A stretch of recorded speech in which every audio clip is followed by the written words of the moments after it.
Alrighty, here we go, one more time. Hey there everybody, it's the Nasty One here again, and welcome back to the next episode of the Freebooters franchise here in year number 10. Last episode, we finished off the ultimate revenge story as we defeated the Platypi in the second game, sweeping them and avenging our year 5 loss to them in the finals. The only team to have beaten us in the finals has now been vanquished.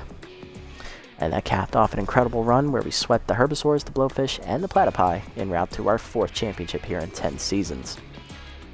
So I did say that year 10 would be the end of the series, so you may be asking yourself what this episode is. This episode is going to be a what-if episode. What if I did decide to come back for year 11? What would the team look like, and would we be able to run it back, in my opinion? So we're going to play through an off-season to see what would have happened, and then you can be the judge. Would this team have made it, or would it not have? Who knows? Plus, I also want to go back and look at all the guys' stats and see where they finished for their careers. It's pretty nice to, add it up. Good question, Hoon. What team would I choose next? That is a good question. I have been running it back. I've been looking through this. I've looked through the summaries here of all the teams that have won the titles. So we're not going to do any of those teams, and we're also not going to do teams that we've already done. So that means the Hot Corners, although I never won a title with them, I am not choosing to do them. So they are out because I've spent too much time in this division with the Freebooters. It is the same old teams, and I need a different start. So yeah, the Herbisaurs are out. I wouldn't have picked them anyway because they're in the same division. Crocodons are out because they did win a title. Then the Nemesis won a title, so they are out as well. Alright, so 4 is us. Year 5 is the Platypi. I don't need to do that, but they are out. That's us. That's us again. Year 8 is the Moose. Wouldn't have done this division anyway, so that's fine. Year 9 is the Jacks, so they are out. And then year 10 was us again. But I have noticed a team that has...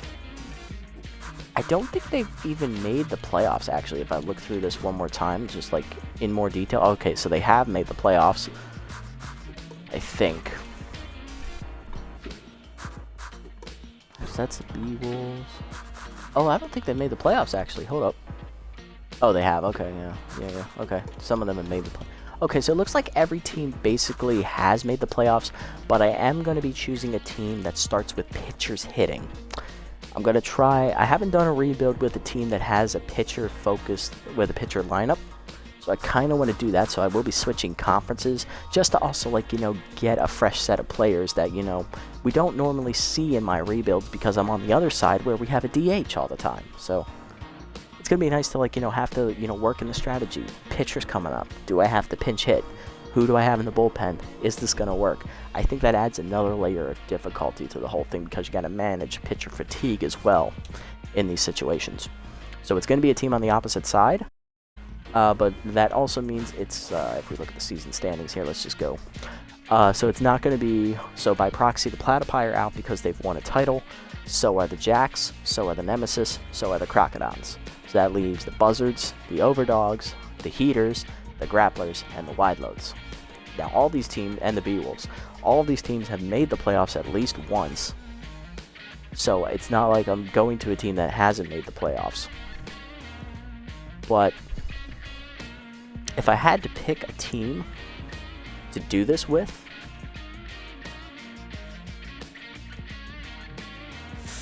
this is tough, actually. I haven't thought this through fully.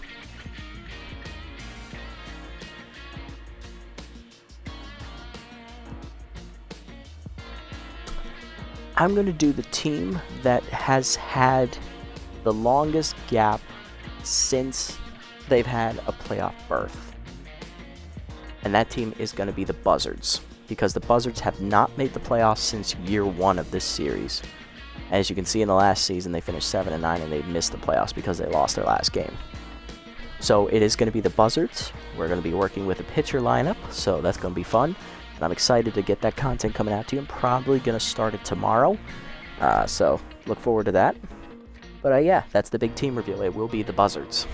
So I'm also intrigued to work with the Buzzards. I don't normally play with a lot, so this should be fun for me. It's a whole bunch of players I need to learn. I know they have, I can know off the top of my head they have Buttons Bunterson, who's like one of the greatest defensive and contact speedy guys in the whole game. Other than that, I don't know much about the roster. I know their starting pitching is some ass, because I think their ace is Meow Bubkins or something, so it's like, oh god. So pitching will be fun. Gonna be a lot of rage, I can feel it. Anyway, let's go through the team here. I want to go through their tier and just see how they did for their careers. Gonna start with the captain, Nico Jennings. Jennings in his career, he played since year 3, so he has been with us through the entire success story. He was also there for that shitty year number 3. I think he won Rookie of the Year, actually. I think he hit over 300 that year. So he finishes with a 445 average, 31 homers, 128 RBIs. His peak year was his 4th year, which is year 6. We won the title that year. He hit 8 homers and 26 RBIs. I believe he was league MVP that year, and he also won the Triple Crown. Very good average. He hit 500 that year as well. Oh, jeez. Dude was on fire that season. I remember that year. Or she only played 1 year, so not really going to look into her stats too hard here. Rookie campaign, 4 homers, 26 RBIs. Led the league in, I believe, RBIs and average. Did not lead league in home runs. The Fishman, Cole Salmon. He came in the year everything turned around for us. He came in since year 4. So you could say that the Fishman is responsible for our team's success. I mean, he started off rough. He hit under 200 for like the first half of his first season, and then he turned it on late and cracked like 3 dingers in the last 8 games. Rounded up to 291, and then he hit for 325 in his career. He had 20 homers and 75 RBIs. Jesus. Pretty good. Pretty good. Although his career did teeter off here at the end, though, as he hit 10 or less RBIs in 3 of his last 4 seasons, so it was pretty rough for the Fishman. But he was fun to play with. Extreme power hitter. I love those kinds. Burnett and Correa weren't really here that long, so I'm not going to look into them too much. Everett Ho, he's been here since year 3. Jesus. I know Ho's been here with Jennings, so he is one of the longest tenured. 10 career homers, 60 RBIs, a 340 batting average against. Not bad, Everett. Always a solid hitter behind the plate. Also a very good fielder, too. Couldn't overlook that. He was a great fielder. He wasn't the flashiest guy, but he came in, got the job done, and from time to time he ran into a home run here and there. Took him 3 years to hit his first career home run. Jesus. Let's take a look. Yeah, we'll do McFreddy. Why not? He's been here for a decent amount of years. The eventual replacement for Stump Pitts. He's been here since year 5. Wow, that long. 8 homers, 44 RBIs, 354 average. Not bad. Harsh, not bad. Solid player. Rodriguez and Straining weren't really here that long. Fiducci never really was a starter. Bada, Brown, we have to do the OG. We'll do Parker Freeman as well because he's been here since year 3. Alright, Brown made it through all 10 years. He had 364, 9 homers, 48 RBIs. Almost the same amount of home runs as our starting everyday catcher. Good old Good Hop. You'll be missed, brother. Worst statistical season was his last. And we'll do Parker Freeman as well. He's been here since year 3. Freeman. Now, mind you, Freeman was a bench player all 7 of these seasons, so... Or... 8 seasons. So he was off the bench all the time. He almost hit the same amount of home runs as Ho. Same amount of home runs as Brown. 9 homers, 33 RBIs, 394 average. That's pretty good for a bench player. Not bad. Pitching. I mean, longest tenured pitchers are Lafayette and Ellison. Other than that, there weren't a lot of guys we could like look at who were like here for like a long time. I mean, if you think about it, Rums was only here for 3 years. So yeah, we'll do Ellison and Lafayette, but that's it. Lafayette, I think she was here 4 years, yep. 9-4, 3.77 ERA, and a 1.22 WHIP. Not bad, Hedwig, not bad at all. That last year was what really inflated it, though. Wish that had been a bit lower. Yep. Yep, that's his new nickname, Solid Hop Brown. I like it. It's got a nice ring to it. Here's Ellison's. Same number of years. Oh, she's been here longer. She's been here since year 5. Holy crap. 15-4. Holy crap, Ellison. 65 and a 136. Not bad. How many strikeouts? 114. Wow. Nice pitching, Ellison. Good job. Solid number 4 starter. I take her in the rotation every day. Wait a minute. 24, 23, 22, 21, 20, 19. She's a 19-year-old. Jesus. Yeah, we had a really high pitcher turnover, especially in later years. It was hard to like keep solid guys on the team that like could get the job done. Mario Clark was something special. For a C overall, he pitched way above his letter grade. Was impressed by him. But that's gonna do it. All right, let's jump into the offseason and see who would have tested free agency had we chosen to stick around for year 11. Let's see. And also, will Bad Hot Brown retire? That's the question. Let's see. Here we go.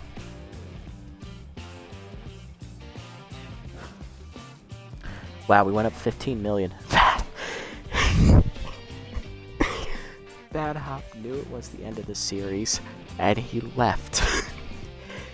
Bad Hop used. Ah, oh, Jesus Christ. Finally wanted more money. We also lost Ellison and Turnbull. Ooh, rookie. Kaiser retired, Lopez retired, Hackman retired, and Pulo retired. Wow. Big names retired after 10 years. Or Lopez, he only pitched like 4, so.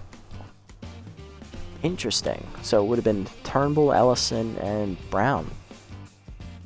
We could have worked with that. We could have made that happen.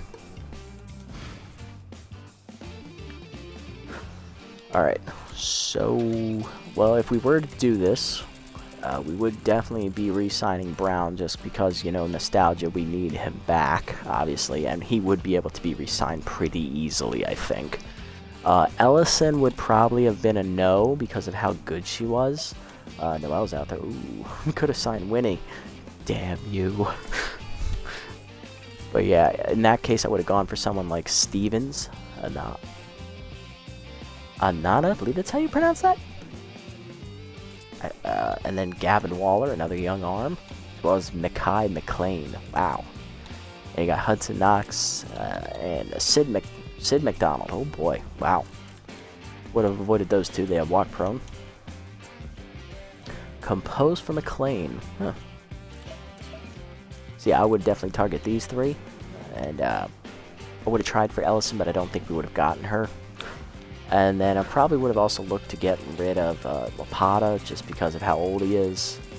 Don't really need a closer. Gone for like a young reliever like Yusef Ortega. Not bad, 19-year-old C+. Luis Choi, another solid reliever, 25-year-old. Tater Mustard and Rubenstein are out there. Yeah, I would put them on there. And Jaden Liu. Not bad at all. Not bad at all. Alright, and then moving on to, what was the other options? Who left? Turnbull, that's right. That would have been left field. Okay. Would not have replaced anybody else on the team. Everyone else was solid, especially Straining. He's really saved his ass in the playoffs if we would have continued. So yeah, we would just look to try to get Turnbull back or get another starting caliber left fielder. Which is easier said than done because left field is statistically the weakest position in this league, apparently. Ooh, Luca Floggins. Adelaide Cohen. Interesting. Avery what? No. God, no. Not no. These would have been big yikes for me, Captain. But backup options for sure, just, you know, in case the higher guys go. Yeah, that's what we would have done.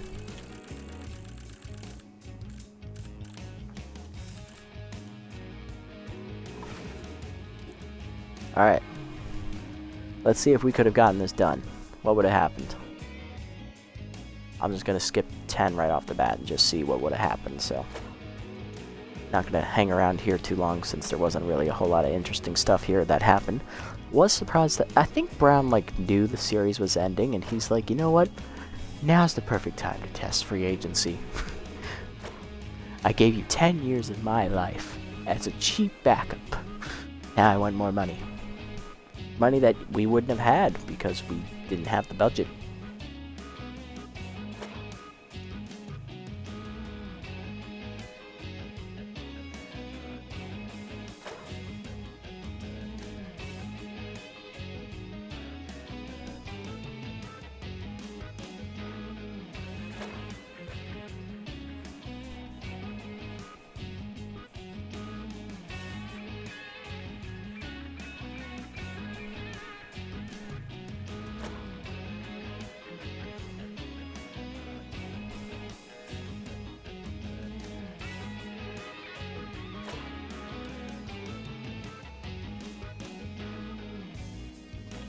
Alright, so the only person we would have lost would have been Noelle, which is fine because unfortunately she's still a little bit too good to re-sign apparently. Okay. Let's have a look, see any moves that we can make. Pardon me. Brown at 6'7", he's still a little bit too high, so we would have waited on him.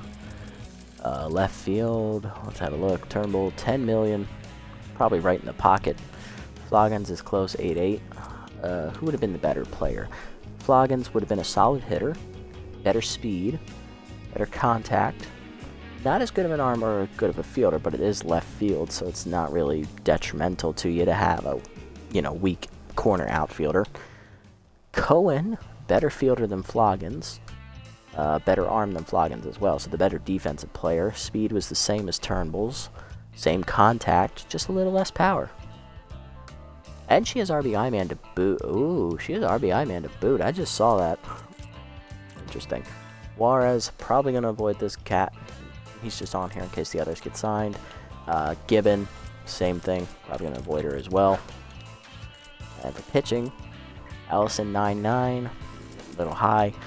Steven 6'4", 6'2" for Waller, and McLean at 7 million. All of them are still too high. So we would have sent a couple more rounds here. Oh, I forgot the relievers. Gotta remember the relievers.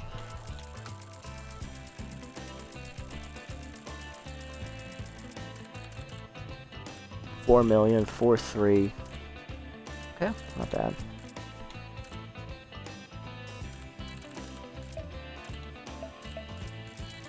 Take them off. I would have just focused on these two. Ortega. Between the two. Probably would have gone with Ortega since he was younger. Compared to Lapata, we would be saving money already, but I want him to be under 4 million real quick. So yeah, I would have gone one more round.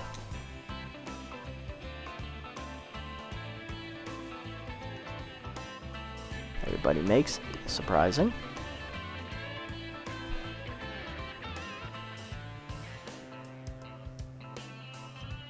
$3.9 for Ortega. Probably would have gone one more here.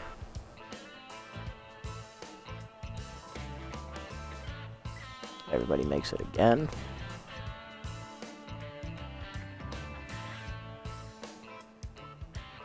And one more for the Gipper. Everybody makes it again. Okay. Having fun with it now.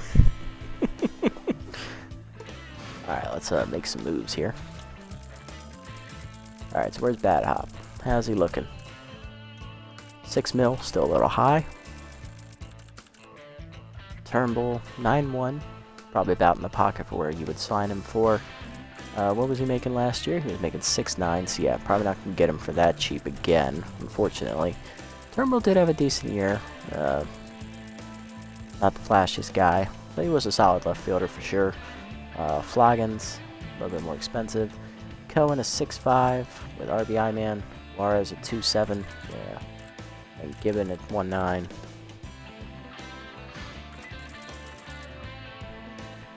I would put her at cheaper than Turnbull. I would probably wait like 2 more rounds and then maybe pick her up. Ellison, 9 million, probably getting ready to be signed soon. Stevens at 5'8", 5'5" for Waller, and 6'3" for McLean. Between the three, Stevens is a junk baller. Waller is a solid pitcher across the board. And McLean is a 6'3", so accuracy and velocity it looks like. With compose to help out as well, and he's a lefty. Waller and Stevens are both righties. Stevens is the youngest. Okay. Probably would have gone one more round anyway. But I would have signed Ortega. Definitely would have signed Ortega. Ortega for Lapata. 3-6. That would have saved us a pretty penny there. So that puts a lefty in the bullpen right there.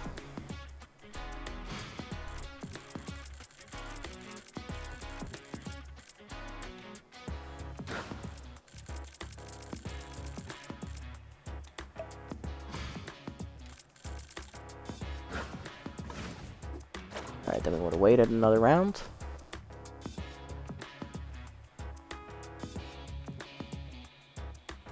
if our guys picked up. Nope, they all made it. And we got one more just to get through 15. Alright, so there goes McLean. Okay. So McLean is now gone, but the others are still there. Okay. Alright, so where's Brown at? Brown is at 5'6". Okay, so he's getting closer, probably near to where he would be signed almost. Turnbull's at 8'5", 7'3" for Floggins, 6'1" for Cohen. I would probably sign Cohen now, putting her in because she had RBI man. I would have seen how that would work since, you know, we saw how good Orr was with it, so Cohen would have to be good. Fiducci might take some of her playing time, but that would be fine. We could always sub Cohen in off the bench.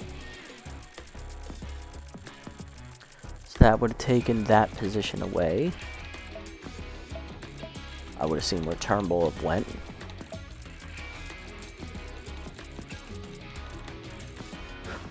Brown's not ready yet. So we're down to Stevens and Waller.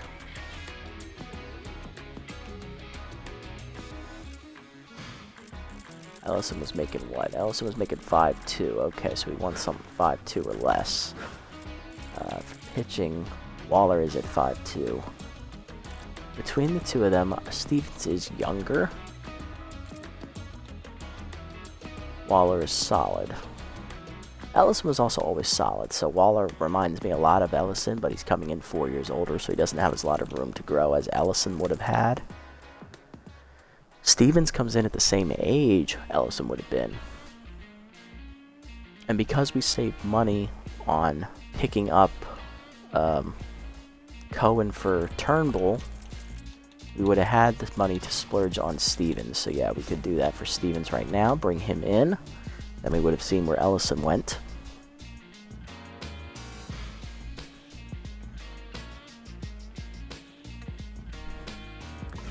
Alright, then all we got left is Brown. Halfway mark of the offseason right here.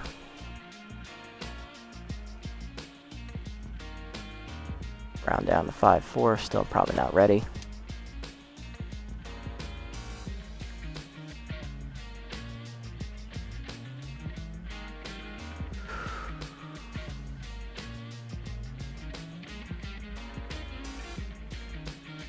Alright, Turnbull would have gone to the Nemesis. He would have replaced D on base, so good for him. Brown's still there.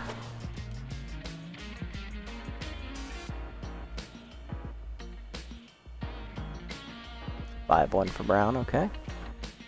Where's Ellison? And Ellison would have also gone to the Nemesis, so she would have joined Turnbull.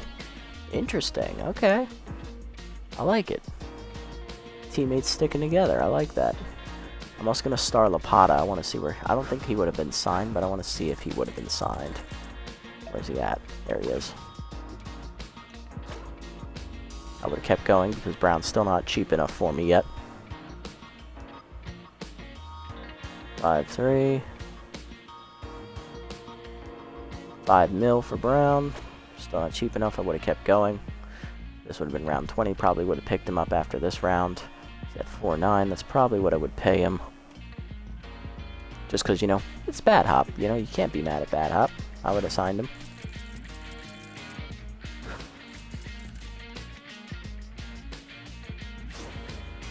Would have given him the money he was owed, and we would have finished at a 1.9 budget. Okay, so that would have done it. Then we would have just kept going and seen what we did.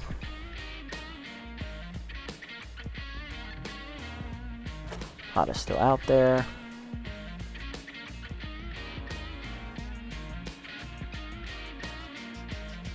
Pota's still out there as well. Keep him going here. See how he would have done. Still out there.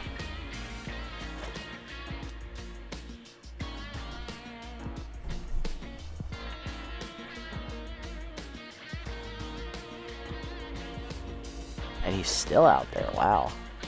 That one's the veteran closer. And it looks like all roster moves would have been done after 25 rounds. Or 24 rounds, yeah. Still nothing, and Lapata is still out there. Now cheaper than he was.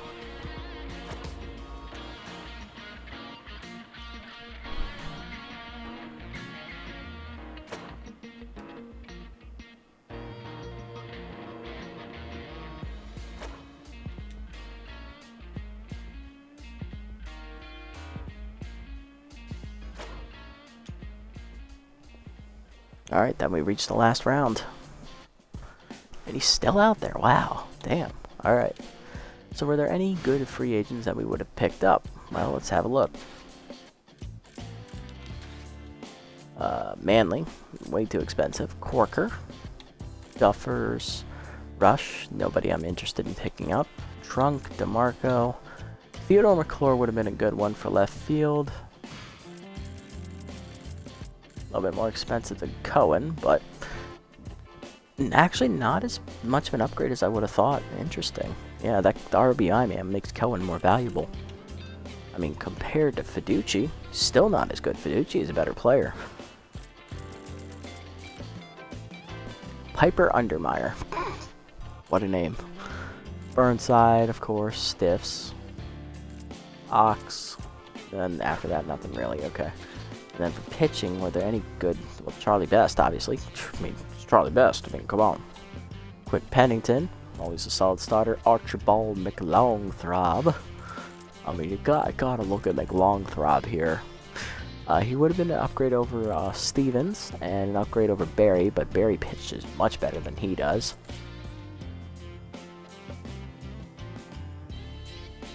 I might have considered him for Muddy Water just because of how bad Muddy Water did last year. Muddy Water 5-2, 4.32 ERA, 1.39 WHIP, 63 strikeouts. Very down year last season after 2 solid years to start. And what would have been McLongthrob's numbers? McLongthrob in 2 years. 3-4, 3.08 ERA, 1.18 WHIP, so not as fully tested or vested as Muddy Water. Definitely not as many strikeouts, but he would have been an interesting one to pitch with. I probably would have signed him because he was younger. We brought him on for Robert. That would have freed up 1.3 in cap space.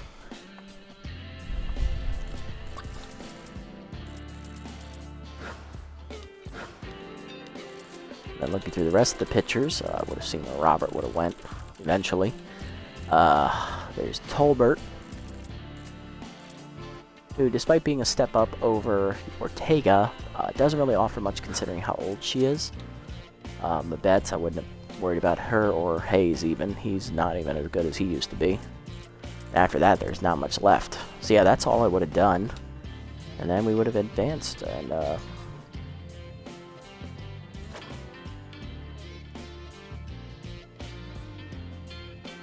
then we would have just, taken a look at it.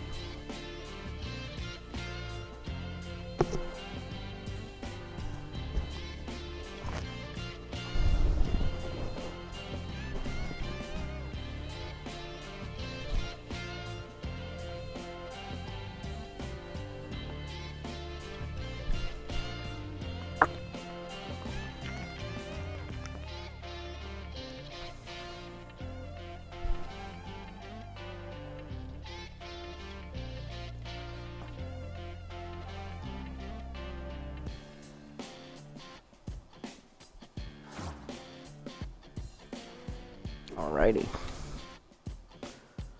Okay. And Lapata and Muddy Water stay out there unsigned. Okay. So let's look at the roster here. What would the team have looked like if we did the lineup? What would it have been? Right, that's pitcher lineup. What would the DH lineup have been? This is what it would have looked like. So it would have been Ho, Jennings, Rodriguez DHing, or Freddie at first, Burnett, the Fishman, Correa, and Fiducci. And then that would leave Straining off the bench as pinch hitter, possible defensive sub late in games. Cohen, who would have been a pinch hitter for RBI chances. Brown, DH when Rodriguez wasn't facing a right-hander. And then Freeman off the bench as the backup catcher. Then for pitching, it would have been let's see, on the mound. It would have been Lafayette first, obviously. Then Barry would have been the number 2. I would have not let McLongthorpe be the 2. It would have been Barry, then McLongthorpe, and then the rookie Stevens. And then the bullpen would have Combs, solid long reliever. Rums, who's would have been the de facto closer at that point. Ortega, the rookie, and then Clark in his second year. Not the strongest bullpen in the world. What would we have looked like as a team as our ratings? What would it have been? Let's sim up to it here real quick. I'm not even going to worry about how this looks. What would it have been? Still extreme power hitters, but let's see. Power ratings off the chart like normal. Defensive ratings still really high. Then starting pitching took a little bit of a step back with the loss of Ellison, but we got an equivalent replacement for Muddy Water, which would have been McLongthorpe, and then the rookie would have been developable, which was Stevens. Contact solid. Speed is still lower, but it is higher than it has been in the past couple of years. And our bullpen would have been better than last year, actually. It's just above average. With this team, same amount of money, a little bit more money we had than last year. I could have seen this team doing it again. I personally think this team could have made it to the end. Could have gone to the playoffs again for the 8th straight year. And I think this team could have contended for another title. Agreed. The offense is still stacked. I mean, looking at that lineup, you had a murderer's row in the middle, and then Cole Salmon is still batting 7th. He's batting 7th, and that's a lot of pop. I mean, your weakest spot in the lineup is what? Fiducci? She's number 9. That's literally the weakest spot is left field, and that's weak across the entire league. So then look at your DHs. Your DH is Rodriguez, who kills right-handers, and then if it's a lefty, you put Straining in or you put Brown in. You got some more solid bats off the bench. You got Cohen, who is RBI man, who can come off the bench. And then you got Parker Freeman, who when you put him in, when Ho's not doing well, he all of a sudden starts raking. Yeah, the offense is still stacked. Starting pitching is strong up front. You got last year's Rookie of the Year M. Cy Young winner. You got Lafayette, who's always solid. You got McLongthorpe, who's a little bit unproven, but he's still solid. And then you got the rookie Stevens. That's your weakest spot right there. Then our real weakness is really the bullpen. That would have been what would have held us back, probably the bullpen. Ortega and Clark. Clark in his second year is only a C, and Ortega's a rookie. He's a C+. Granted, he is a lefty, though, so that kind of helps out a bit, but Combs and Rums would have shouldered a lot of the innings in this situation. Still, Clark, I could have pitched well with him above his ratings. Probably could have done the same for Ortega, too. Yeah, I could see this team doing it again. They would have come back and won another title for sure. So yeah, that's my opinion, but what do you guys think? Let me know in the comments. That's going to do it for this episode, guys. That was the nice What If bonus episode here to close out the series, bring it to a close. It's been fun playing, as the captain of a sinking pirate ship, turning it into a winner, and then just, being an everyday contender for the last 7 years. It's been fun. But I think we've done all we can with this organization. I don't think there's much more we can do. We've done all we can to make them as strong as humanly possible. It's time to close the chapter on this, close the book on this chapter of our lives, and move on to the next one, which will be with the Buzzards. Tune in next time to see how that turns out, which will be tomorrow evening.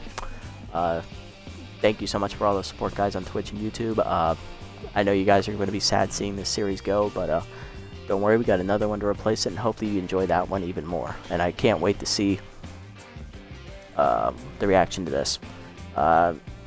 This has by far been my most successful YouTube series so far. So thank you guys so much for that. If you made it this deep in the video, guys, hopefully it was enjoyable. Hopefully you enjoyed the bonus content.